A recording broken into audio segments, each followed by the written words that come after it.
Hello, friends, and let's get started. I want to learn to drive. Andrew lifted his head from his cup of coffee, scrutinizing his wife's face.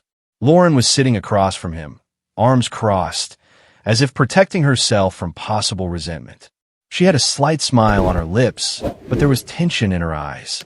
He grinned, setting the cup aside. You always said you weren't cut out for this. Well, people change, Lauren shrugged, reaching for her coffee. She took a sip, as if she wasn't paying much attention to the conversation, but Andrew knew her well enough. It wasn't an impulsive urge. No, Lauren never made decisions on emotion. If she was suddenly talking about driving, it meant the thought had been brewing in her head for a long time. What made you think of it? He asked, watching her reaction. She shrugged slightly, looking away from the window. Outside, cars were passing leisurely through the glass. A dog was pulling its owner on a leash, and an old man in a cap was reading a newspaper thoughtfully on a neighboring terrace. I realized how uncomfortable it was to be dependent. Lauren returned her gaze to him. If I need to go somewhere, I have to either ask you or call a cab. It's annoying. Andrew leaned closer, interlocking his fingers. Did it happen after something specific? She rolled her eyes. No, I'm just tired of feeling helpless. His eyebrows quivered faintly. The word helpless seemed inappropriate to him. Lauren had never been like that. Independent? Yes. Comfortable? Absolutely. But helpless? I don't mind, he finally said, straightening up. If you're serious about it, I'll help. She smiled as if relieved. Really? Of course. Have you picked out a car yet? Oh, I thought you were going to help me, Lauren murmured, leaning closer and placing her palm over his hand. Andrew grinned. Lauren, if you're going to be independent, isn't it logical to choose what you drive? She rolled her eyes, but the smile didn't disappear. Okay, I'm going to go see what I like. She rose from the table, taking her phone with her, and Andrew remained seated, staring after her. Something about the whole thing was strange. Later that evening, he remembered a moment that for some reason hadn't immediately caught his attention. Lauren had brought it up 2 weeks ago, jokingly. They'd been driving back from their friend's party, and he'd been driving as usual. Imagine if I were driving, she said cheerfully as he maneuvered through the evening traffic. I'd be scared for everyone on the road, Andrew grinned. Oh, come on. She punched him lightly on the shoulder. Seriously, what if I learned? You hate driving. Well, you never know. He didn't think much of it at the time. He thought it was just a random conversation. But now, as he replayed it in his head, he realized that what she said wasn't a coincidence. Lauren had been up to something even then. The next day, they went to the car dealership to pick out a car. I want something stylish, but not too bulky, Lauren said as they walked along the gleaming cars. Andrew walked beside her, watching her carefully. He knew his wife. She always chose things that emphasized her status. And now she wasn't looking at the modest options, but was eyeing the BMW and Lexus. I like this one, she said, stopping beside the white BMW. Andrew nodded. Good choice. Can I put in my name? He looked at her in surprise. Are you going to pay for it yourself? No, of course not. Lauren laughed. It's just, I want it to be my car. Andrew looked at her in surprise, but didn't say anything. The white BMW stood in the center of the showroom, its polished hood gleaming under the fluorescent lights. Lauren slowly ran her hand over the smooth metal, savoring the moment. Happiness glittered in her eyes, the same kind of happiness she had when she picked out expensive jewelry or designer handbags. Andrew watched her, feeling a slight satisfaction. He knew she liked luxury, and there was nothing wrong with that. He earned enough to afford his wife the best. Do you like the BMW? He asked, smiling slightly. I love it. Lauren didn't even take her eyes off the car. It looks elegant, but not flashy. She slid her hand over the mirror, then the chrome door handle, and finally turned to the manager. When can I pick it up? The young consultant in the immaculate suit smiled. We can arrange everything today if you have the necessary paperwork. Lauren instantly perked up. Great, I'm glad. Andrew had expected the paperwork to take a little while, but it ended up taking longer than he had anticipated. Here, and here, the manager pointed his finger where to sign while filing the paperwork. Andrew lazily ran his eyes over the papers, signing where indicated. He'd done this hundreds of times before: houses, insurance, bills, and had long since gotten used to the routine paperwork. Lauren, on the other hand, looked impatient. She held the phone in her hand, glanced at the screen, then at the manager. How much longer? She threw with a touch of irritation. Almost everything is ready, the man replied with a professional smile. Registration is left. Andrew turned over one of the documents, and suddenly his eyes caught on an unfamiliar detail. Second owner. Under his name was another one, Chris Barton. His eyebrows twitched slightly. Lauren? Yes. She looked up quickly, as if she'd been expecting a question. Who's that? He tapped his finger on the line of someone else's name. She blinked, then tilted her head, as if she hadn't realized what he meant. Ah, it's just a formality. The manager explained to me that sometimes it's useful to add another name. Useful? Andrew slowly looked up at the manager, but he looked completely unfazed. It's not a mandatory item, but some clients prefer to do that, the manager said in an even tone. Why? Andrew asked, now looking directly at his wife. Lauren brushed it off as if he was asking something insignificant. Well, I might need help with the paperwork, or in the future with the sale. But why didn't I know anything about it? She rolled her eyes. God, Andrew, you said yourself you trusted me on this. You're okay with that, aren't you? He squinted. I don't mind, but who is this Chris Burton? Lauren exhaled slowly, as if struggling with irritation. Just an acquaintance who was helping me with my choices. An acquaintance? I thought we picked out a car together. She smiled, but it was a strained smile. I meant a financial advisor. He explained to me the best cars to take, the best insurance, and so on. Andrew looked at her carefully. And he was so helpful that he earned a place on your car's paperwork? Lauren shrugged. Just a little insurance in case something unexpected happened. You know, I'm not good at that sort of thing. The manager, who clearly sensed the tension in the air, coughed and added hastily. You can always change it later. If you want, we can remove the name now, but then we'll have to renegotiate the contract. Andrew shifted his gaze to Lauren. She was looking at him with a slight, pleading look, as if this whole situation was completely insignificant. Sweetheart, let's just get this over with, she said quietly. I just want to get the car. Andrew exhaled, feeling something unpleasant in his chest. Maybe he was really winding himself up. Maybe it's just his habit of controlling everything. But something about her behavior was unsettling and unsettling. Okay, he nodded, signing his name. Lauren instantly perked up. That's great. Thank you, darling. She leaned over and kissed him on the cheek.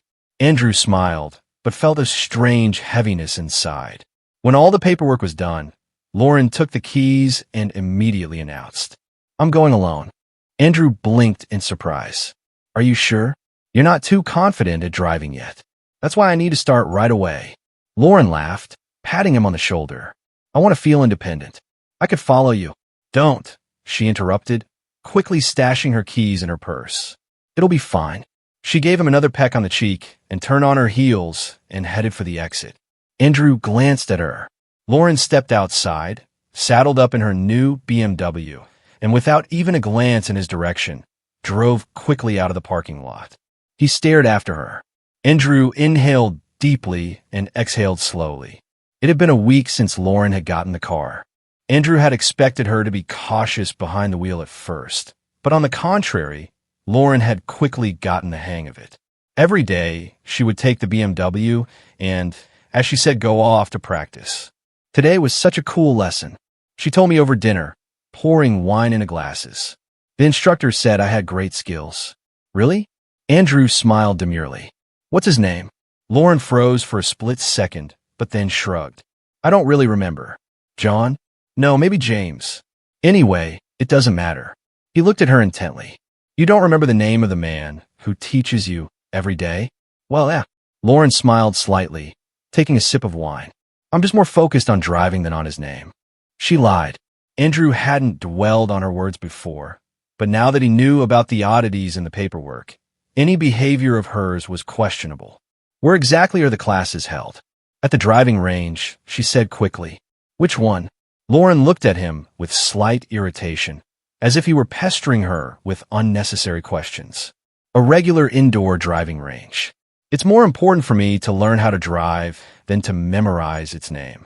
She shifted her gaze to her plate and picked at her pasta with her fork, signaling that the subject was closed. But for Andrew, it was just beginning. In the afternoon, he'd gone out to the parking lot to get something from her car. Lauren had left her keys on the nightstand, and it was an opportune moment to check things out for himself. When he opened the door, he was greeted by the smell of expensive perfume. Not hers, a man's. He inhaled deeply, looking around the interior. Clean, perfectly clean, too clean. But in the back seat, something caught his eye. A white bag from a men's clothing boutique. Andrew bent down, picked it up, and looked inside. Inside was a new shirt, an expensive, tailored shirt. A receipt stuck out the side, and he glanced at the date. Yesterday, the same day Lauren had said she'd practiced at the driving range. He pressed his lips together, feeling the suspicion building inside. What the hell? When Lauren got home, he didn't question her right away. He simply placed the package on the living room table. Lauren saw it, and her face froze for a moment. But only for a moment. Then she took the package in her hands and made a surprised look. Oh, you found it? Yes, in your car, Andrew replied in a level voice. Is it yours? Of course it is. She smiled quickly. It's a present for Daddy. A surprise. He nodded slowly, clutching the glass in his hands. Interesting. I just thought your father's birthday was last month. She froze, and her fingers gripped the package a little tighter. But Lauren was smart. She immediately smiled as if nothing strange was going on. Yeah, but I didn't have time to buy a gift then. Now I was making up for it. Andrew didn't say a word. He just kept looking at her.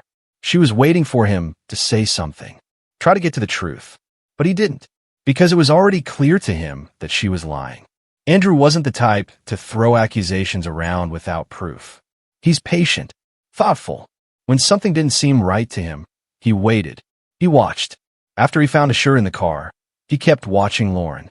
She kept walking around with a satisfied smile, like nothing had happened. Every day, she took the BMW and drove off to practice. Today, we finally practiced parallel parking, she said cheerfully in the evening, pulling off her shoes at the entrance. It's harder than it looks, but I did it. Good for you, Andrew nodded, hiding a muffled tension beneath a mask of calm. In the evening, when Lauren went to class again, he went to the underground parking garage. The security shift had just finished, and Danny, the night watchman Andrew had known for years, was sitting in the office. Danny, I have a strange request, he said, leaning against the counter. Can you show me the camera footage from the last few days? The guard raised his eyebrows. Did something happen? No. I just want to see Lauren checking out her lessons. Andrew made a slight smile, but inside everything was clenching with tension. Danny nodded, turned to the monitor, and typed in the necessary commands. A couple of seconds later, footage of the parking lot appeared on the screen. Andrew leaned forward a little, gazing into the image. There was her BMW. There's Lauren getting off the elevator. But she's not getting behind the wheel.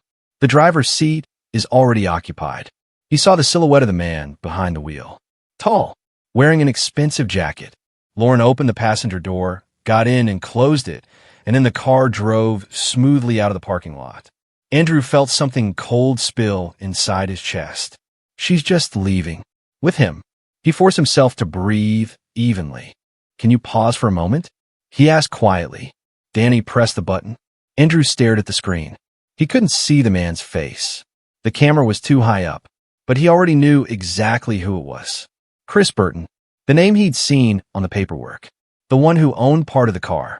Andrew leaned back, his lips pressed into a thin line. Is everything all right? Danny asked. Yeah, thanks. He stood up and headed for the exit. Now he understood everything. Lauren didn't take the car for lessons. She was getting in it with another man. She was lying to his face. She played the role of the caring wife. And him? He'd let her do it in silence. But not now. He had a habit of noticing details, and it had saved him for financial mistakes more than once. Andrew always checked the accounts. But this time he'd almost missed it. The phone rang in the morning as he was getting ready for work. It was an unfamiliar number, but it was labeled bank. Mr. Wallace? There was a polite voice on the other end. Yes. This is customer service. Are you comfortable speaking now? What's this about? We have a small issue with your car insurance. We've noticed that payments are coming into an account that doesn't match your main account. Just a standard check. There may have been a processing error. Andrew frowned. What exactly are we talking about? The insurance on your BMW is paid for by you, but the policyholder is registered in the name of Christopher Barton. The world in front of his eyes shook slightly. Come again? Our system shows that the primary owner of the car is Christopher Barton. According to the paperwork, the insurance was taken out through us, and all payments are deducted from your account. Andrew exhaled slowly. Wait, the car was purchased in the name of my wife, Lauren Wallace. Yes, but according to the deed, the second owner is listed as Christopher Barton, and the priority title is in his name. Priority title? He felt like he'd been punched in the chest. There's been some kind of mistake, he said in a muffled voice. We can have you come to the office to check the paperwork. If you want, I'll email you a copy of the contract right now. Send it, please. I want to see it. The operator's voice was steady and calm, but one thing rattled in Andrew's head. He was being used. Lauren had used him. He'd paid for a gift for his wife, and she'd registered the gift to someone else's man. After a minute, his phone gave him a notification. Incoming email from the bank. He opened the file and felt a chill spread through his body. It was all there. Lauren's signature, Barton's signature, and his signature in the financial guarantor box. He remembered signing the papers at the car dealership. He remembered not paying attention to the extra lines, because he'd trusted her and she'd asked him to make it quick. Everything Andrew knew needed confirmation. He couldn't just accuse Lauren of cheating and shenanigans. He needed to see with his own eyes exactly what was going on. The next morning, he got up earlier than usual and got ready. He chose a car that wouldn't attract attention in Old Ford, rented for the day. He put on dark glasses, a simple jacket, parked at the other end of the underground parking garage, where he wouldn't be visible from the cameras. When Lauren stepped off the elevator, he held his breath. She looked around, pulled out her cell phone, dialed something.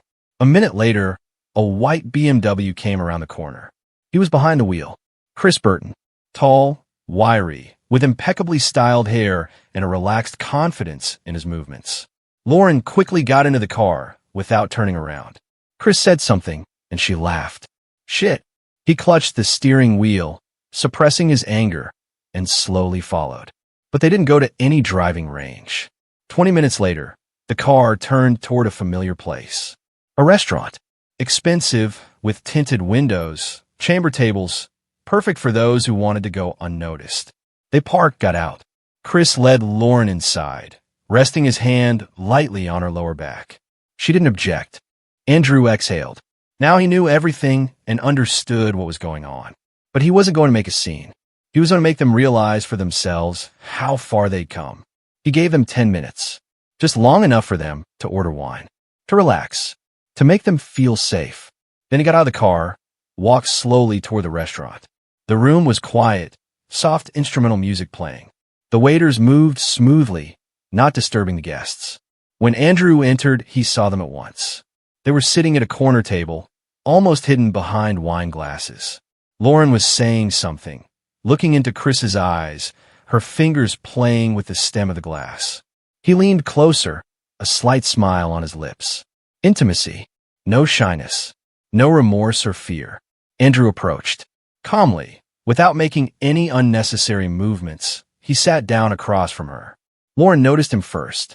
Her face instantly lost color. Her eyes widened, her fingers clenched the glass. Chris turned his head, frowned. Andrew? Lauren's voice was weak, broken. He didn't answer right away, just slowly spread out the papers in front of them. Car papers. Paychecks from his account. Pictures from the parking lot cameras. Pictures of Lauren getting into the BMW next to Chris. He laid them out as neatly as if he'd laid out the cards in perfect order. Lauren was silent. Chris didn't either. Hello, lovers.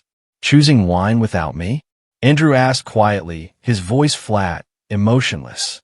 Andrew, Lauren swallowed, threw a quick glance at the papers, then back at him. What the hell?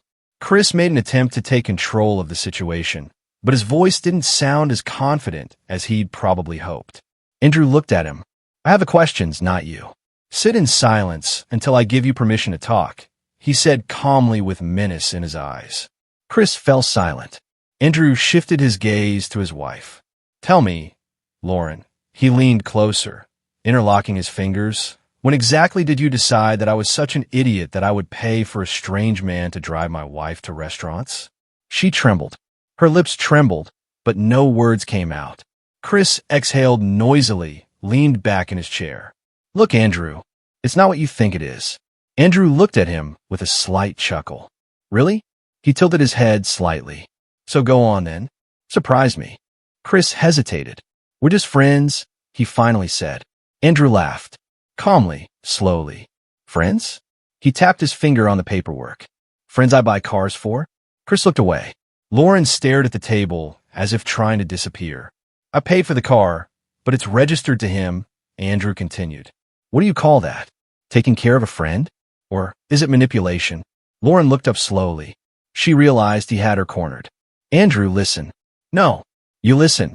He leaned closer. It was all a lie. Every word you said. From day one. She opened her mouth, but again she couldn't find the words.